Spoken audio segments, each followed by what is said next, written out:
Hey everybody, welcome back to my channel. So today I'm going to be doing a bubble painting and I'm going to be doing it in my Bible journal. You of course don't have to do this in a Bible journal. If you just want to make a painting, it will look great anyway.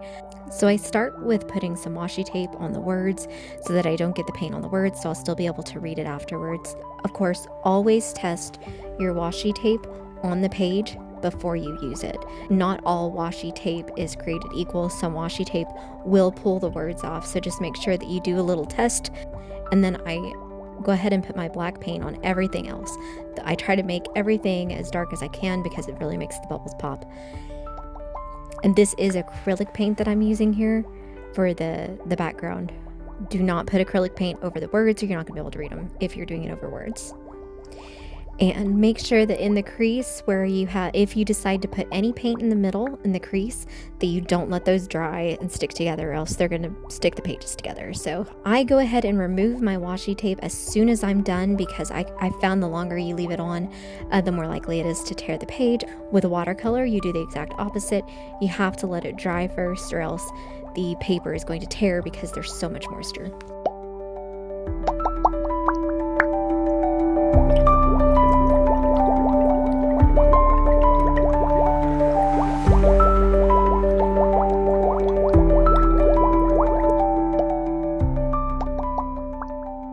And then for the bubbles, I got a bunch of random size lids.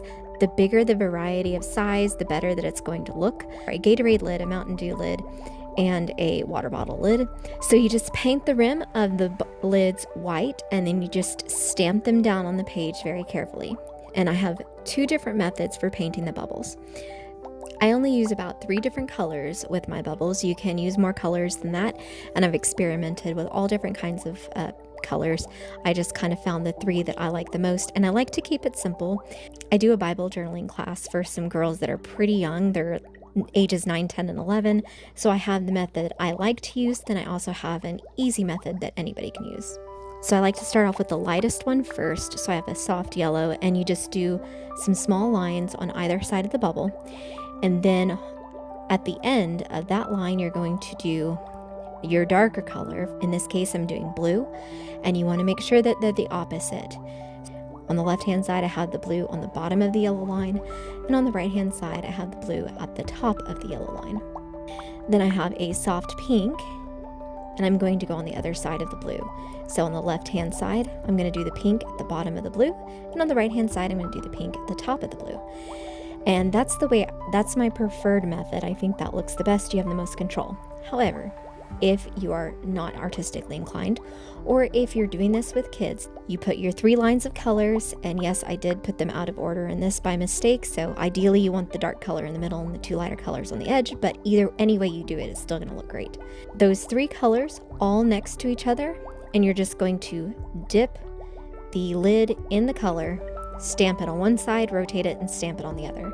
So for my Gatorade lid is the larger of the lids, so I'm going to use my Mountain Dew lid, which is slightly smaller, to stamp the colors into it. That way it's just on the inside of the bubble. And then for the Mountain Dew lid, you would do the same thing with the water bottle lid because it's slightly smaller. This is a great art project for kids. It will look absolutely fantastic.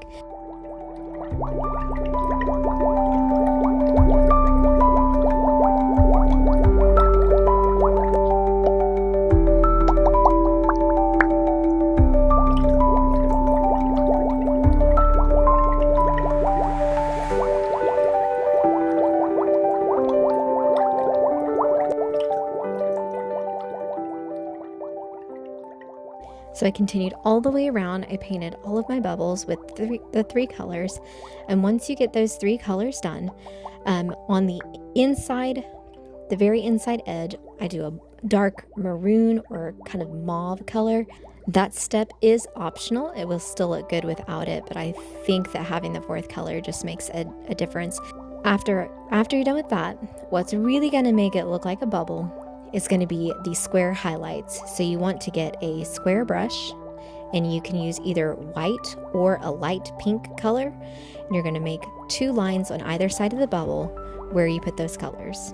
After that, I just go in with some really small bubbles. Here I'm using a pen lid. Straws work really well for this as well. You just dip it in white and dip the bubbles in. You don't have to worry about the colors on that because they're small, and it gives it a little bit extra dimension having the small bubbles there.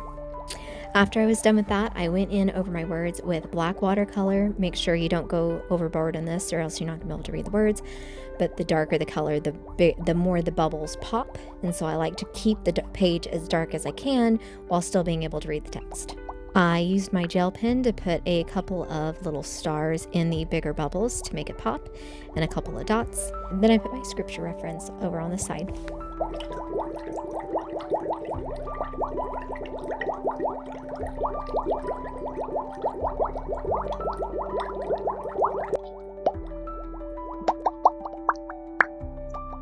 Make sure you leave me a comment about the next kind of artwork you want me to do, and don't forget to like and subscribe.